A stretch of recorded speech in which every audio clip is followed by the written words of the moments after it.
मेरे प्रिय नौजवान साथियों नमस्कार। स्टडी 91 पर आप सभी का बहुत बहुत स्वागत है।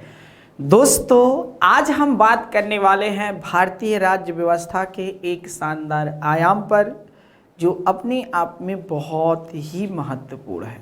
जी हाँ दोस्तों, यहाँ पर बहुत सारे प्रश्न पूछे जाते हैं और एक के बाद एक प्रश्न पूछे गए हैं जो नई श्रृंखला के लिए अपने आप में बहुत महत्वपूर्ण है। क्यों? क्योंकि मैं बताऊंगा आपको करंट से जुड़े हुए कुछ फैक्ट्स जो आपके लिए जी हाँ दोस्तों बहुत ही कारगर सिद्ध होंगे।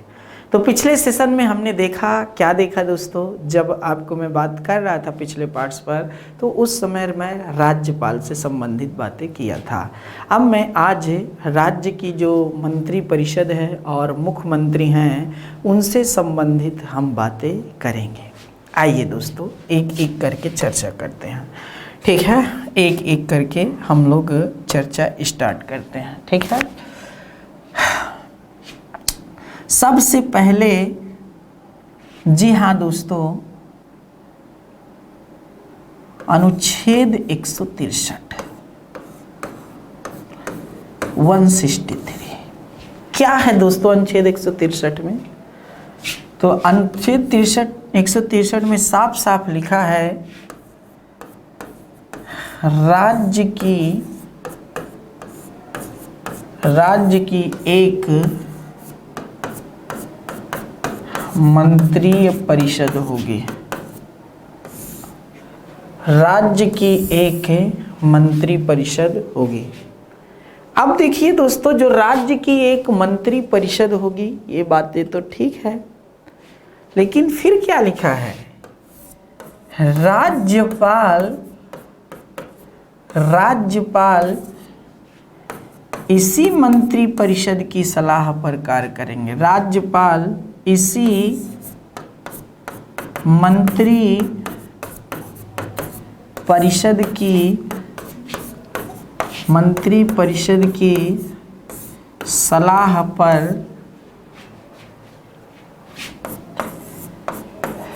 कार्य करेंगे।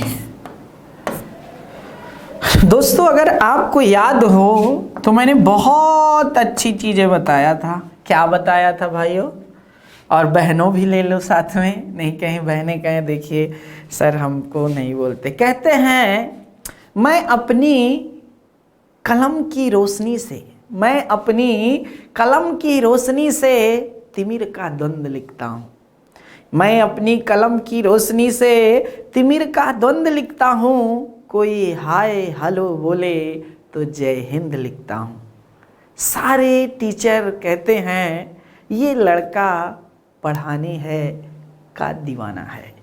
सारे टीचर बोलते हैं ये लड़का पढ़ाने का दीवाना है, लेकिन मैं अपने हर एक बच्चे की किस्मत पर स्वामी विवेकानंद लिखता हूँ। दोस्तों मैं चाहता हूँ कि हमारे शिष्य जहाँ पर भी रहें, जिस तरह एक दीपक अंधकार को मिटा देता है उसी तरह मेरा हर छात्र जी हाँ दोस्तों जो समाज में उत्पन्न बुराइयां हैं उनको ख़त्म करने का प्रयास करें। हमें समाज में जी हाँ दोस्तों ऐसे शान से जीना है, समाज में ऐसे चलना है कि लोग हम पर गर्व करें। आपके अंदर वह क्षमता होनी चाहिए, आपके अंदर वह ताकत होनी चाहिए कि जब आप निकले तो आपके माता पिता आप पर गर्व नाज करें कि मैंने इस शेर को, इस शेरनी को जन्म दिया है। दोस्तों लड़ाई नहीं करना है, लेकिन ऐसे दुनिया को जीतना है जी हाँ दोस्तों जो आपके आगे नतमस्तक हो जाए, कोई आपके सामने आवाज ना उठा सके। कार्य ऐसा होना चाहिए। तो कहने का मतलब यह है राज्यपाल इसी मंत्री परिषद की सलाह पर कार्य करेंगे और इस मंत्री परिषद का जो हेड होगा, मुखिया होगा, वह मुख्यमंत्री होगा, ठीक है। इस मंत्री परिषद का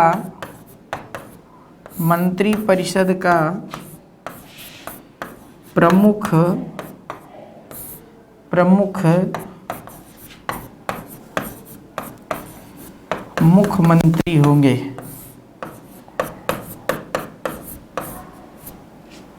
ठीक है, मुख्यमंत्री होंगे। यहां से भी बातें आपको समझ में आना चाहिए। इस मंत्री परिषद का प्रमुख कौन होगा? मुख्यमंत्री होंगे। यहां से जान लीजिए दोस्तों।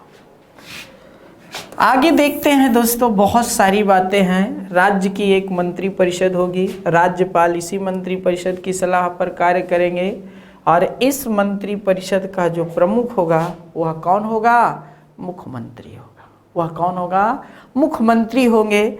अब देखिए दोस्तों, आपको अगर याद हो तो हमने क्या बताया था? 42वां संविधान संशोधन 1976, ये तो रट गया होगा, जो 1977 में लागू हुआ था। क्या था इसमें भाई? तो 42वें संविधान संशोधन 1976 के तहत ये प्रावधान किया गया था कि मंत्री परिषद की सलाह को मानना राष्ट्रपति के यहाँ पर राज्यपाल आ जाएंगे। मंत्री परिषद की सलाह को मानना राज्यपाल के लिए बाध्यकारी है। यही बात दोनों पे लागू हुई थी, केंद्र में राष्ट्रपति के लिए और राज्य में राज्यपाल के लिए। ठीक है, बाध्यकारी बना दिया गया कि आपको कार्य जो मंत्री परिषद सलाह देती है उसको आप मानेंगे ही, आपके पास कोई दूसरा ऑप्शन नहीं है।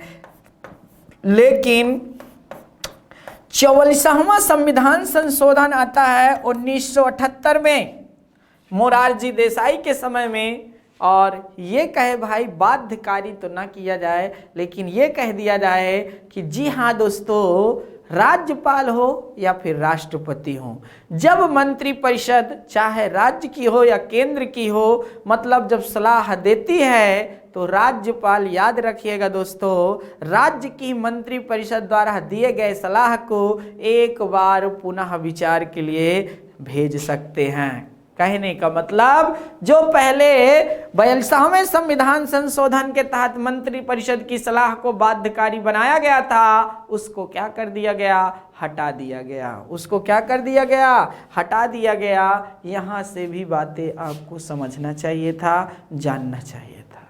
ठीक है दोस्तों, तो इस तरह आप एक एक करके बातों को समझ सकते हैं, जान सकते हैं। ठीक है, तो ध्यान देने वाली बातें थी जिसको हम लोगों ने एक एक करके समझा। नोट कर लेंगे ना? चलें आगे। आइए देखिए, अब हम बात किस पर करने वाले हैं? अब हम बात करने वाले हैं 91वां संविधान संशोधन, 91वें जो संविधान संशोधन हुआ था, 91वां संविधान संशोधन, 91 अमेंडमेंट एक्ट। जी हाँ दोस्तों, 91वें संविधान संशोधन 2003। कब? 2003। 91वां संविधान संशोधन 2003 के तहत यह प्रावधान किया गया था। क्या दोस्तों? कि आपको पता होना चाहिए, सामने आया था, क्या सामने आया था कि भैया जो मंत्री परिषद है ना, ठीक है, उसकी सदस्य संख्या को बाध्यकारी बना दिया गया था, चाहे वह केंद्र की हो चाहे राज्य की हो। तो जिस तरह केंद्र में कहा गया कुल लोकसभा सीट का नहीं क्या होगा दोस्तों, 15% से अधिक, जी हाँ, मंत्री परिषद नहीं होगी। उसी तरह राज्यों में कह दिया कि कुल विधानसभा सीट का 15% से अधिक मंत्री परिषद नहीं होगी। ठीक है, 91वां संविधान संशोधन 2003 क्या कहा गया दोस्तों? ये कहा गया, यह प्रावधान आया कुल विधानसभा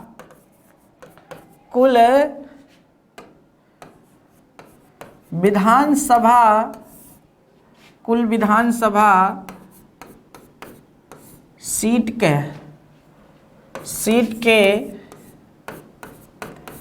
15% से अधिक 15% से अधिक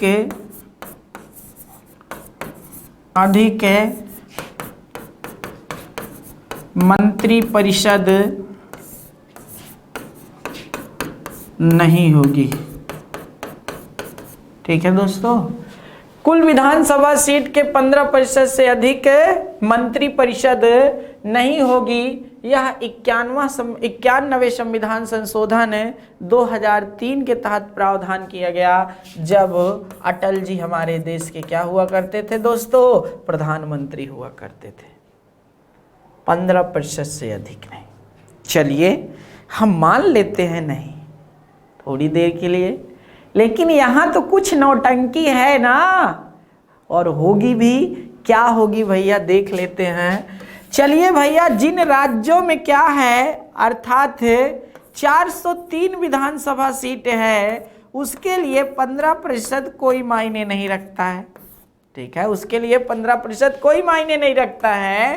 5 3 15, 5 विषम 100, अगर मल्टीप्लाई करते हैं 3 त्रिक 9, ठीक है, 3 त्रिक 9, 3 0 0, 3 4 12, 20 से अगर हम भाग देते हैं इसमें तो 20 छंगम 120। ठीक है, सही है, याद रखिएगा दोस्तों।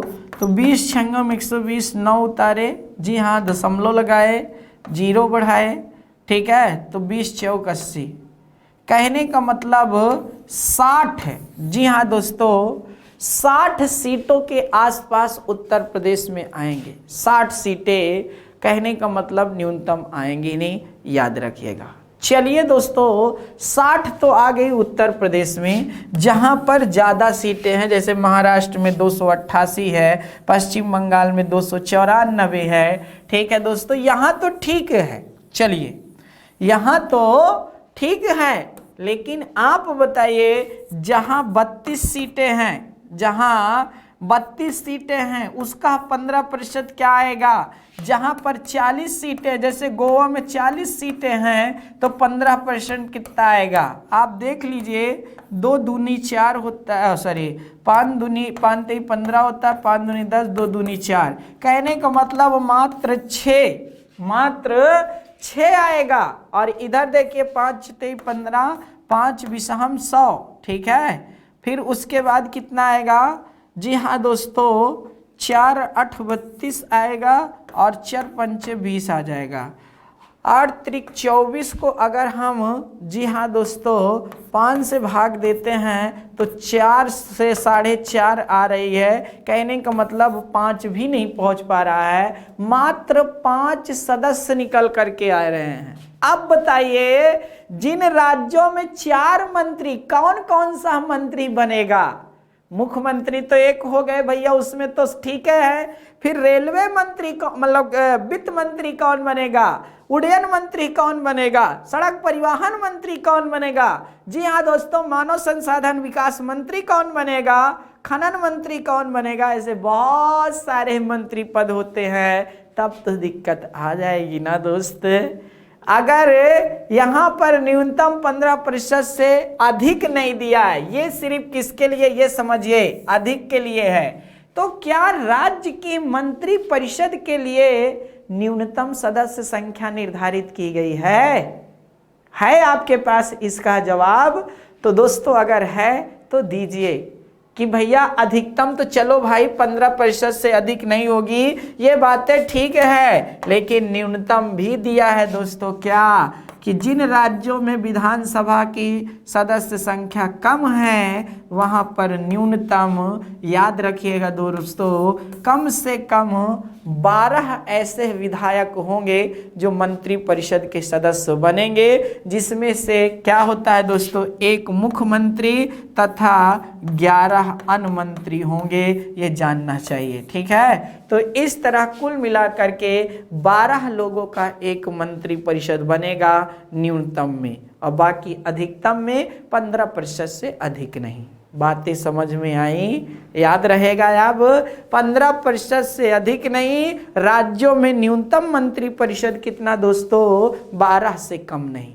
दोनों अगर आप अच्छे से समझ लेते हैं तब फिर आपको समस्या नहीं आएगी, आपको समस्या बिल्कुल नहीं आएगी। मैं हर एक पार्ट्स को बहुत तोड़ तोड़ करके बता रहा हूँ।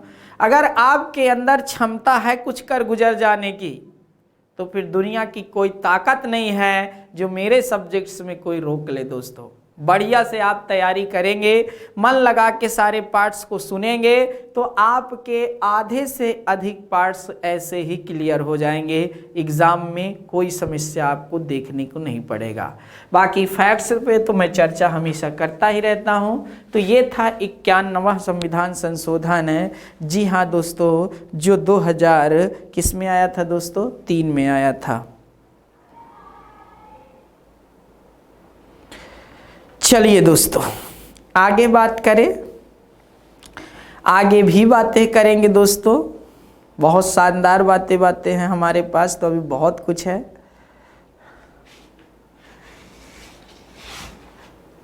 ठीक, चलिए देखिए दोस्तों, जो मंत्री परिषद सलाह देगी, जो मंत्री परिषद क्या करेगी? सलाह देगी। उस सलाह को न्यायालय में चुनौती नहीं दी जाएगी। उस सलाह को क्या है? न्यायालय में चुनौती नहीं दी जाएगी। ये बातें भी जानते रहिए।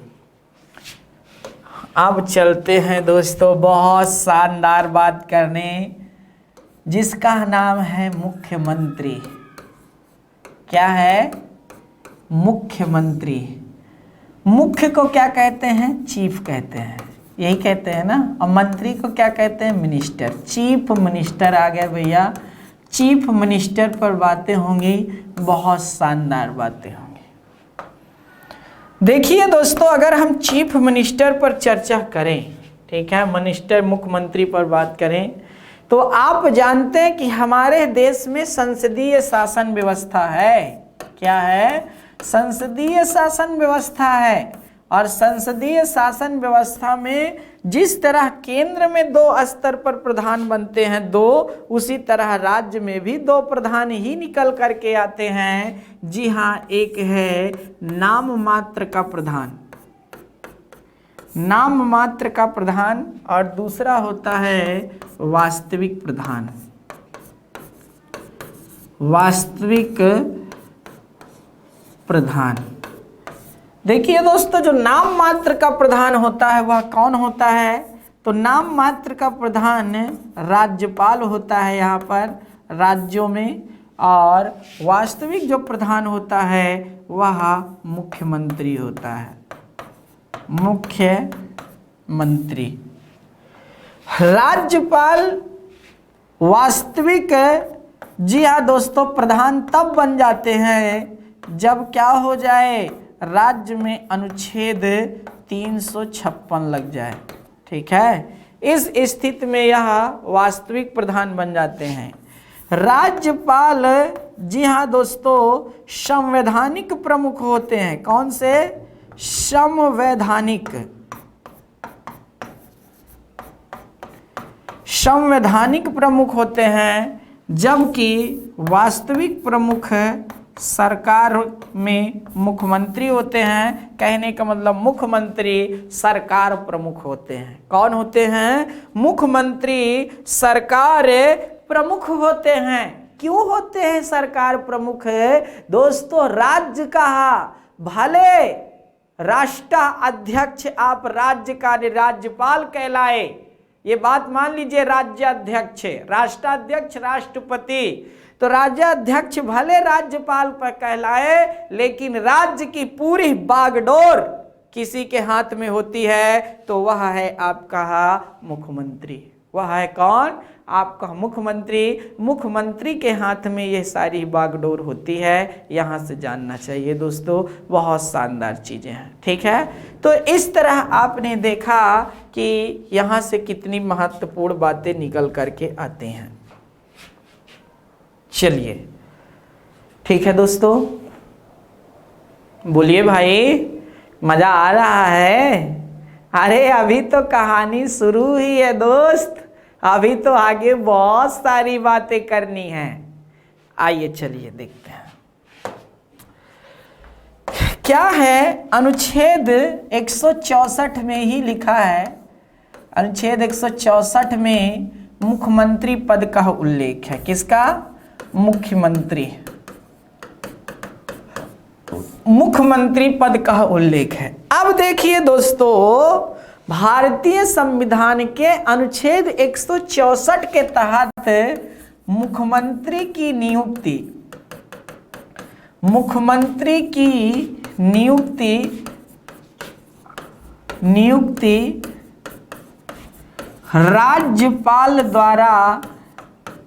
राज्यपाल द्वारा की जाती है। ठीक है, राज्यपाल द्वारा की जाती है। मुख्यमंत्री की नियुक्ति कौन करता है? राज्यपाल करते हैं, याद रखिएगा। मुख्यमंत्री की नियुक्ति कौन करते हैं? राज्यपाल करते हैं। अब देखिए दोस्तों, जो राज्यपाल हैं ये किस आधार पर मुख्यमंत्री की नियुक्ति करेंगे? क्या इसके लिए कुछ दिया गया है संविधान में कि ऐसे व्यवहारिता चलता है? तो अगर हम कहें तो राज्यपाल के पास अर्थात मुख्यमंत्री को लेकर के नियुक्ति के संबंध में स्वविवेक की शक्ति भी प्राप्त है। लेकिन किन आधारों पर? तो चलते हैं, बात करते हैं। राज्यपाल विधानसभा में, जी हां, बहुमत प्राप्त दल के नेता को ही, फिर से सुन लीजिए, राज्यपाल विधानसभा में बहुमत प्राप्त दल के नेता को ही मुख्यमंत्री पद पर नियुक्त करते हैं। नोट करिए दोस्तों, राज्यपाल विधानसभा में बहुमत प्राप्त दल के नेता को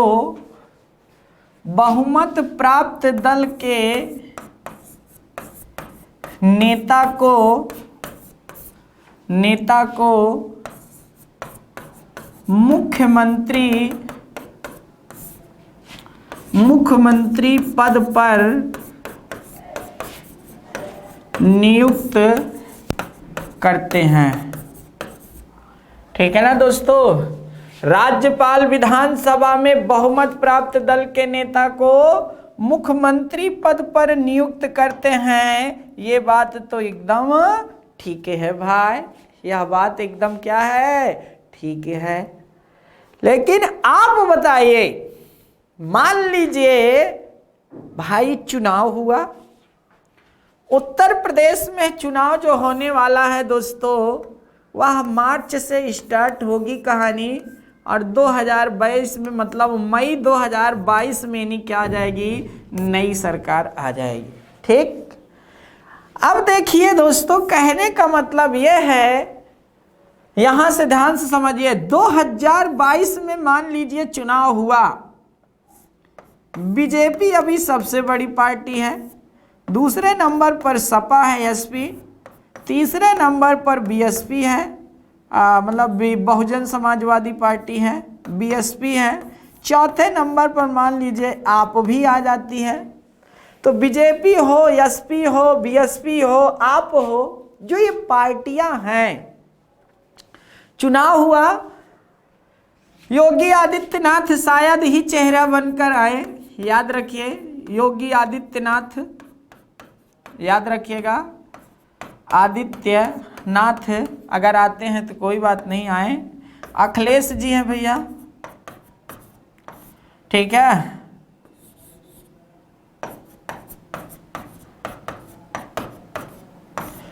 इधर कुमारी मायावती जी है, ये हैं। मान लीजिए ये क्या है दोस्तों, ये चेहरे हैं मुख्यमंत्री के, ये क्या है? चेहरे हैं। और इन्हीं चेहरों को दिखाकर या चेहरे को ना दिखाकर, इनको हटा दीजिए, भी अगर चुनाव होता है तो जो ये बड़ी बड़ी पार्टियां हैं, अगर किसी भी पार्टी को, याद रखिएगा, आपको जानना चाहिए यहां से, किसी भी पार्टी को जान लीजिए आप, जैसे उत्तर प्रदेश में 403 सीटें हैं निर्वाचित, ठीक है। अब अगर 403 में से जादुई आंकड़ा कितना बनता है भैया? 202। जो पार्टी 202 सीट जीतेगी, जो भी पार्टी 202 या उससे ऊपर जीतती है वह क्या हो जाएगी दोस्तों, जो भी, अब इसमें यह नहीं कि सबको जोड़ना शुरू कर दो, कोई भी पार्टी जो भी मान लीजिए जीतती है वह क्या हो जाएगी, सरकार बनाएगी। ठीक है, ध्यान से समझते बोलते हैं इसको। अब मान लीजिए ये बीजेपी है भाई, बीजेपी का बोलबाला इस समय चल रहा है, ठीक है, क्योंकि अच्छा कार्य भी किए हैं, कुछ चीज़ों को छोड़ दिया जाए तो लाइट है, पानी है, बिजली है, ये सब बहन बेटियों की इज्जत पर अर्थात जो अत्याचार बढ़ रहे थे, गुंडागर्दी, ये सब चीज़ समाप्त किया गया। ये तो मैं अपनी आंखों से देखा हूँ। सिर्फ एक चीज़ और दिला दे, रोजगार। अगर रोजगार ये बच्चों को दिला दे तो समझ लो दोस्तों फिर सरकार तो दमदार नजर आई है। बस रोजगार की चाहिए। और दूसरा सबसे बड़ी समस्या क्या बनी है पता है आपको? जी हाँ दोस्तों, जो किसानों के लिए बड़ी भारी समस्या बन रही है वह है, याद रखना, जो गांव अर्थात जानवर, मतलब अर्थात सांड हैं, बैल हैं, गाय हैं, जो इत्यादि क्या हैं, अर्थात छूट करके किसानों का क्या कर रहे हैं ना, जो फसल है उसको जब नष्ट कर रहे हैं ना, तो कहीं ना कहीं समस्या बन रही है, कहीं ना कहीं क्या है, समस्या बन रही है। लेकिन अगर देखा जाए तो जैसे चुनाव हुआ, चुनाव में जो लोग क्या है, 202 जादुई आंकड़ा क्या है, जादुई आंकड़ा, जो जीतेगा इतना, जो पार्टी, उसकी सरकार बनेगी, उसकी सरकार। इसी को बोलते हैं बहुमत। इसको क्या बोलते हैं? बहुमत बोलते हैं। मान लीजिए बीजेपी ने 202 सीट जीत लिया भैया, तो सबसे पहले राज्यपाल आनंदीबेन पटेल जी जो हैं, मान लीजिए अगर उस समय भी रहती हैं ये, तो क्या होगा, सबसे पहले, जी हाँ दोस्तों, बेखौफ बीजेपी पार्टी को क्या करेंगी, सरकार बनाने के लिए निमंत्रण करेंगे, सरकार बनाने के लिए निमंत्रण करेगी। ये पहला पॉइंट है। मान लीजिए किसी पार्टी ने बहुमत नहीं प्राप्त किया, किसी पार्टी ने नहीं बहुमत प्राप्त किया, 200, ठीक है, 180 सीटें ये जीते, 120 सीटें ये जीते, 80 सीटें यह जीती। कहने का मतलब किसी ने भी क्या है दोस्तों, आपको बता दे भैया, जादुई आंकड़ा नहीं छू पाया, ठीक है। तब फिर राज्यपाल क्या करेंगे, तो राज्यपाल फिर जो सबसे ज्यादा अर्थात पार्टी सीट जीती है, जो सबसे ज्यादा पार्टी सीट जीती है, जैसे बीजेपी क्या है, सबसे ज्यादा पार्टी सीट जीती है, तो सबसे पहले राज्यपाल सबसे बड़ी पार्टी को क्या करेंगे भैया, निमंत्रण देंगे सरकार बनाने के लिए, ठीक है, निमंत्रण देंगे सरकार बनाने के लिए कि आप सरकार बनाइए। और जो उनका लीडर होगा, यहां तक कि मुख्यमंत्री पद पर उसे शपथ भी दिला सकते हैं, लेकिन कंडीशन एक, दिए गए समय के अंदर उसे सदन के अंदर बहुमत सिद्ध करना पड़ेगा। दिए गए समय के अंदर सदन में बहुमत सिद्ध करना पड़ेगा। कहने का मतलब ये जादुई आंकड़ा को उसे टच करना पड़ेगा। अगर वह जादुई आंकड़ा को नहीं टच कर पाता है तो याद रखिएगा दोस्तों, समस्या आएगी। और यही हुआ कहां पर, यही हुआ आपका कर्नाटक में। कर्नाटक में जब चुनाव होता है तो दोस्तों आपको बता दे, बीजेपी सबसे बड़ी पार्टी बन के आई, लगभग 224 सीटों में, याद रखिएगा 102 सीटें यह मार ली गई, ठीक है। और इसके नीचे आपकी कांग्रेस जीती और फिर आपका जेडीएस जीती, ठीक है, जेडीएस अर्थात ये पार्टी जीती। इसीलिए क्या हुआ था, बीएस येदियुरप्पा को देखे होंगे मुख्यमंत्री पद का दावेदार बना करके शपथ दिलाई गई। लेकिन जब बीएस येदियुरप्पा को सदन के अंदर क्या किया गया, बहुमत सिद्ध करने के लिए कहा गया, तो बीएस येदियुरप्पा फेल हो गए। अंततः वह पद से इस्तीफा दिए और राज्यपाल यह भूल गए, क्या भूल गए भाई, कि अगर कांग्रेस और जेडीएस मिल करके सरकार बनाएंगे दोनों, तो उससे ज्यादा इनके पास बहुमत नजर आ रहा है। लेकिन सबसे बड़ी पार्टी को निमंत्रण दे सकते हैं, ये बातें आपको समझ में आनी चाहिए। बातें समझ में आई? बोलो बेटा, बातें समझ में आ गई हुई हैं। तो इस तरह क्या है, अर्थात मुख्यमंत्री पद पर नियुक्ति होती है। चलिए भैया, राज्यपाल के पास और क्या बड़ा पावर है, राज्यपाल के पास और क्या बड़ा पावर है मुख्यमंत्री की नियुक्ति को लेकर। तो राज्यपाल एक ऐसे आम नागरिक को भी मुख्यमंत्री बना सकते हैं राज्य का, याद रखिएगा, जो किसी भी सदन का सदस्य नहीं है, जो किसी भी सदन का सदस्य नहीं है, ऐसे भी अर्थात जी हाँ दोस्तों, नागरिक को क्या किया जा सकता है, मुख्यमंत्री पद पर नियुक्त किया जा सकता है। लेकिन क्या है दोस्तों, 6 माह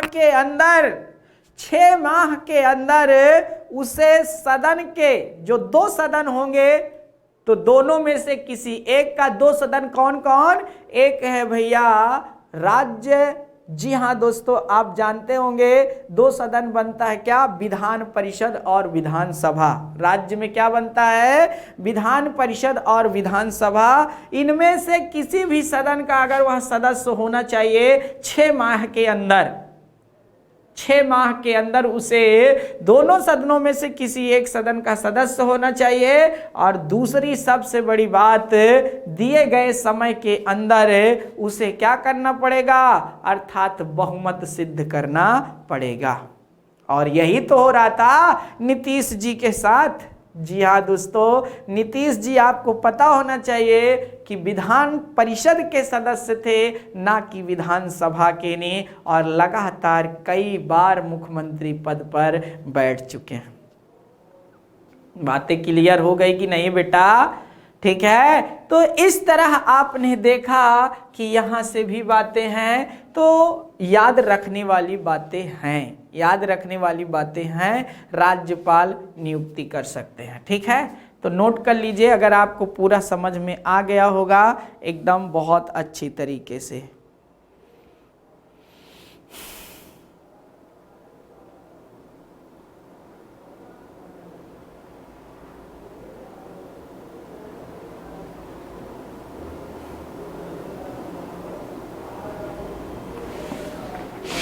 चलिए दोस्तों आगे,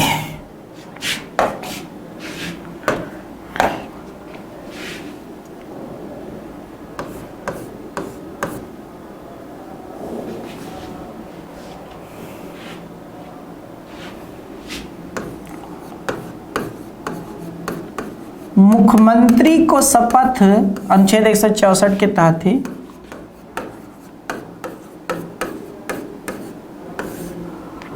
मुख्यमंत्री, ध्यान से समझते जाइएगा कि एक बात और बताना है, मुख्यमंत्री की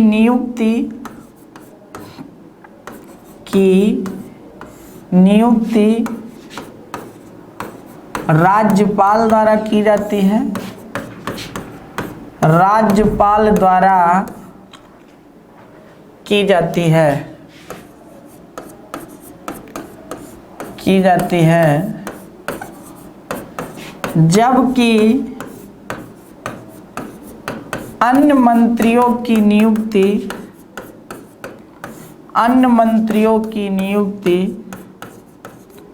राज्यपाल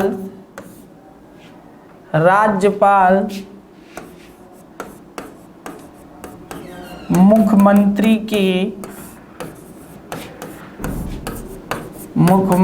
की सलाह पर करते हैं, ठीक है। मुख्यमंत्री जिसको कहेंगे भैया इनको वित्त मंत्री बना दो, बना दिए, नियुक्त कर दिए, ठीक है। इनको सड़क परिवहन मंत्री नियुक्त कर दो, कर दिए। इनको शिक्षा मंत्री कर दिए, इनको याद रखिएगा भैया खनन मंत्री कर दिए। तो कहने का मतलब जिनको मुख्यमंत्री नाम लिख करके देंगे, चुपचाप राज्यपाल है उनको नियुक्त कर देंगे, ठीक है दोस्तों, ये जानना चाहिए। चलिए आगे आते हैं।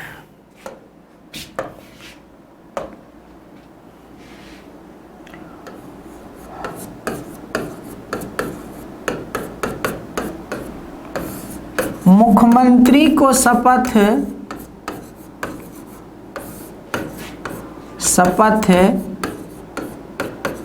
राज्यपाल ही दिलाते हैं।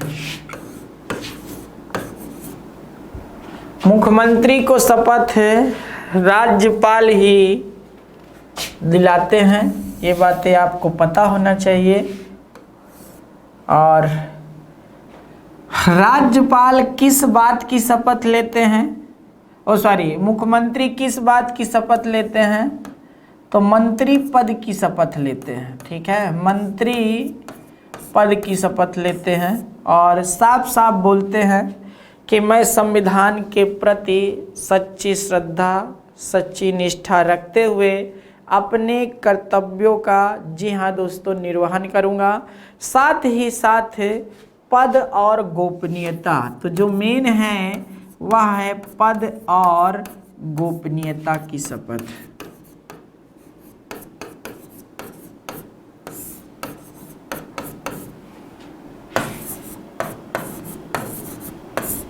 ठीक, ध्यान से देखिएगा।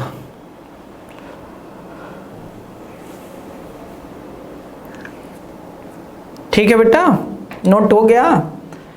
अब देखिए दोस्तों, आगे की बातें समझते हैं। ये तो बातें हो गई भाई, यहाँ तक की बातें तो हो गई हैं। आगे क्या होता है, कार्यकाल क्या होता है, इनका कार्यकाल कितना है। कार्यकाल, तो मुख्यमंत्री का जो कार्यकाल होता है व्यवहार में वह 5 वर्ष का होता है। कितने का होता है, 5 वर्ष का होता है। लेकिन आपको बता दें, व्यवहार में जो कार्यकाल होता है वो कितने वर्ष का होता है, 5 वर्ष का होता है। लेकिन आपको एक बात का पता होना चाहिए, साफ साफ लिखा है संविधान में, जो नया प्रोसेस आया है अभी, जो सुप्रीम कोर्ट, जी हाँ दोस्तों, SR मुंबई मामले के बाद निर्णय दी थी, उसमें सीधा सीधा कहा गया था कि कोई भी मुख्यमंत्री तब तक अपने पद को धारण करेगा, कोई भी मुख्यमंत्री तब तक अपने पद को धारण करेगा जब तक वह विधानसभा में बहुमत प्राप्त किया हो। क्या बात है यार, ठीक है। और क्यों ऐसा कहा, क्योंकि जब SR मुंबई मामला 1994 का आता है दोस्तों, तो इस मामले में ने, जी हाँ दोस्तों, सरकार को बहुत बड़ा झटका इसलिए लगता है कि जो राष्ट्रपति शासन लगाया गया था वह एक तरह से गलत पाया गया था। क्यों, क्योंकि SR मुंबई विधानसभा में बहुमत प्राप्त किए हुए थे, इसलिए ये कारण बनता है, कारण ये बनता है। तो यहां से भी बातें आपको निकल करके आती हैं, समझ करके आती हैं, दोनों बातें यहां चलती हैं। अगर आप दोनों को देखेंगे तो अपने आप में बहुत महत्वपूर्ण है। ठीक है, तो व्यवहार में 5 वर्ष का होता है, लेकिन साफ साफ लिखा है मुख्यमंत्री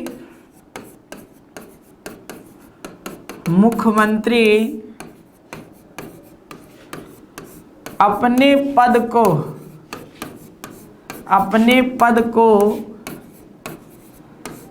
तब तक धारण करेगा, मुख्यमंत्री अपने पद को तब तक धारण करेगा जब तक वह विधानसभा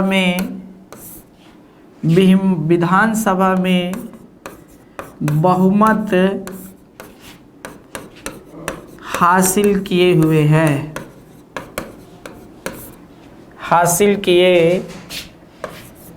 है।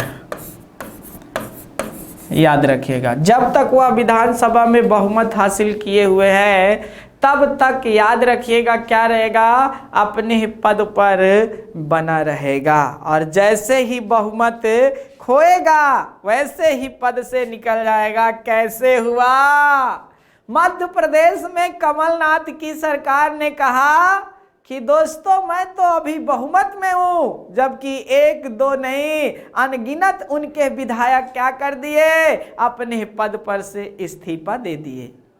मानने को तैयार नहीं कमलनाथ सिंह जी। ज्योतिरादित्य सिंधिया विपक्ष में जा करके बीजेपी के साथ मिल करके जबरदस्त बातें करना शुरू कर दिए कि कमलनाथ का अब विधानसभा में अर्थात उन्होंने बहुमत खो दिया है। अंततः जब बहुमत सिद्ध करने की बारी आई तो कमलनाथ सिंह ने हाथ खड़े कर दिए। दोस्तों ये बातें पता होना चाहिए। और इसी के कारण क्या हुआ दोस्तों, आपने देखा होगा कि मध्य प्रदेश में पुनः शिवराज सिंह चौहान की सरकार बनती है। और यही कंडीशन आपने कांग्रेस, इसी स्थिति को आपने कर्नाटक में देखा, इसी स्थिति को आपने पुदुचेरी में अभी हाल ही में देखा, जहां पर कई अर्थात विधायक क्या कर दिए, अपने पद से इस्तीफा दे करके किसी दूसरी पार्टी में मिल गए। कारण यही है। कारण क्या है दोस्तों? कारण यही है। तो इस तरह आपने देखा कि यह कितनी शानदार बातें थी। तो कार्यकाल व्यवहार में 5 वर्ष का होता है। जी हाँ, मुख्यमंत्री अपने पद को तब तक धारण करेगा जब तक वह विधानसभा में बहुमत हासिल किए हुए है। लेकिन एक और बात बहुत शानदार दी हुई है। ये बात क्या है भैया? ये बात ये है कि अगर याद रखिएगा, केंद्र में बैठे राष्ट्रपति को इस बात का एहसास हो जाए कि जो राज्य की सरकार है वह संवैधानिक कार्य नहीं कर रही है, तो राज्यपाल के दिशा निर्देशानुसार, जी हाँ दोस्तों, अनुच्छेद 356 का प्रयोग करते हुए राज्य की जो सरकार है उसको हटाया जा सकता है। राज्य की जो सरकार है उसको हटाया जा सकता है। तो यहाँ से भी बातें आपको समझना चाहिए था, जानना चाहिए था। बहुत शानदार बातें हैं दोस्तों, ठीक है। तो आप देख सकते हैं यहाँ से भी नज़र आती है कई महत्वपूर्ण बातें जो हमने आपको हर एक पार्ट्स पर क्या किया, चर्चा कराया, ठीक है। लेकिन बस फर्क यही है कि जब याद रखिएगा दोस्तों, राष्ट्रपति शासन लगेगा तो उस समय सरकार हट जाती है और बागडोर किसके हाथ में चली जाती है? राज्यपाल के हाथ में चली जाती है। बागडोर किसके हाथ में चली जाती है? राज्यपाल के हाथ में चली जाती है। तो यहाँ से भी बातें आपको समझ में आनी चाहिए, ठीक है। तो आप यहाँ से देख सकते हैं, जानना चाहिए आपको, ठीक है। तो हम हर एक प्रयास कर रहे हैं, हम हर एक प्रयास कर रहे हैं कि आपको ऐसी सूक्ष्म अवलोकन कराया जाए जहाँ से आपका एक भी प्रश्न बाहर न जाए, जहाँ से आपका एक भी प्रश्न बाहर ना जाए। बस आप अपनी क्षमताओं को आंकते रहा करिए दोस्तों, बस, ठीक है। अगर आप ऐसा करते हैं तो सच में आप बुलंदियों पर छुएंगे और अच्छे से छुएंगे। आप वादा करते हैं हम आपसे, ठीक है। तो आप इसको अच्छे से देख लीजिएगा। चलिए भाई,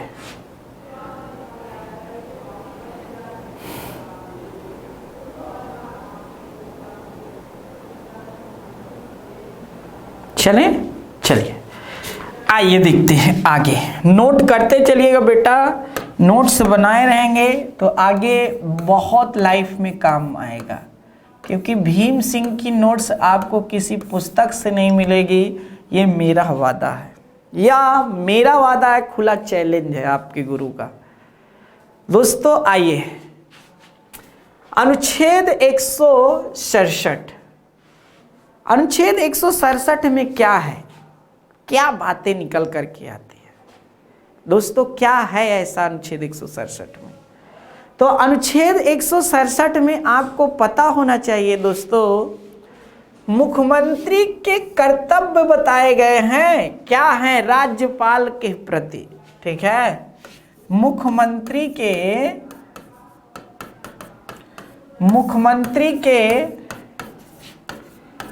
कर्तव्यों का उल्लेख है, और यह उल्लेख कर्तव्य जो किसके प्रति है? राज्यपाल के प्रति कर्तव्य है। अब देखिए दोस्तों क्या क्या बातें हैं, सुनते जाइएगा। नंबर 1, मुख्यमंत्री समय समय पर देश की, ये तो आप जान रहे होंगे, देश में जो राज्य है उस राज्य के जहाँ के वो मुख्यमंत्री हैं उसके क्या है दोस्तों, न्याय व्यवस्था और लोक व्यवस्था के बारे में जानकारी राष्ट्रपति उसको राज्यपाल को देंगे। फिर से सुन लीजिए, मुख्यमंत्री समय समय पर राज्य के लोक व्यवस्था और न्याय व्यवस्था से संबंधित जानकारी संबंधित राज्य के राज्यपाल को देंगे। पहला पॉइंट। दूसरा पॉइंट क्या है दोस्तों? दूसरा पॉइंट यह है कि मुख्यमंत्री राज्यपाल को विधि संबंधी जानकारी देंगे।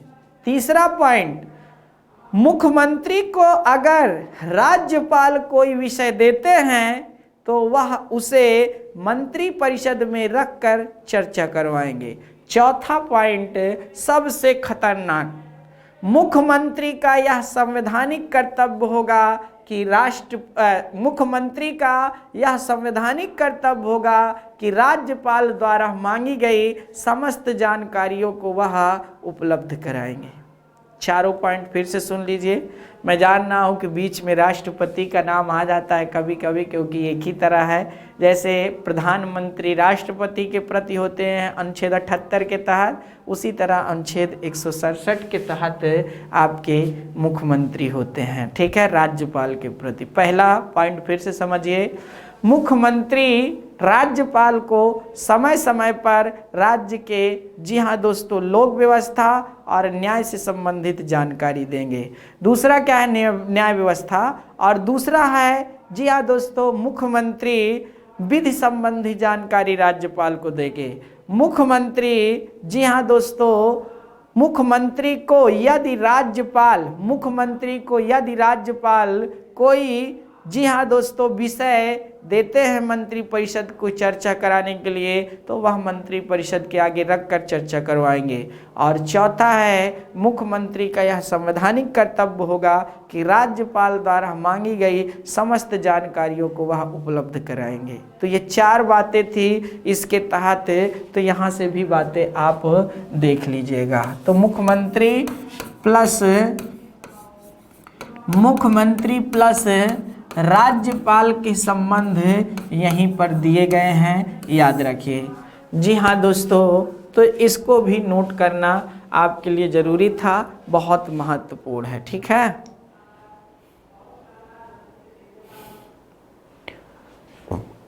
आइए दोस्तों,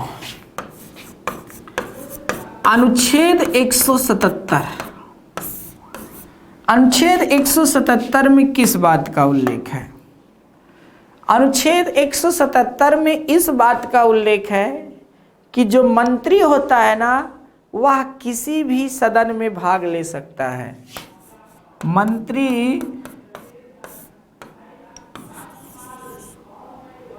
मंत्री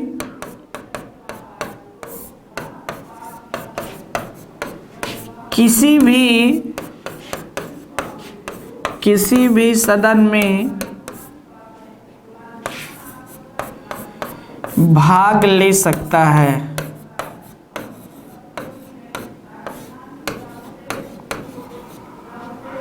मंत्री किसी भी सदन में क्या कर सकता है? भाग ले सकता है। ये बातें आप जान लीजिए दोस्तों, ठीक है, ये जानना चाहिए। मंत्री किसी भी सदन में भाग ले सकता है। अब देखिए दोस्तों, अगर राज्य विधानमंडल अगर दो सदनी है तो किसी भी सदन में, जैसे विधानसभा विधान परिषद, विधानसभा विधान परिषद, आगे इसके बारे में पढ़ने वाले हैं।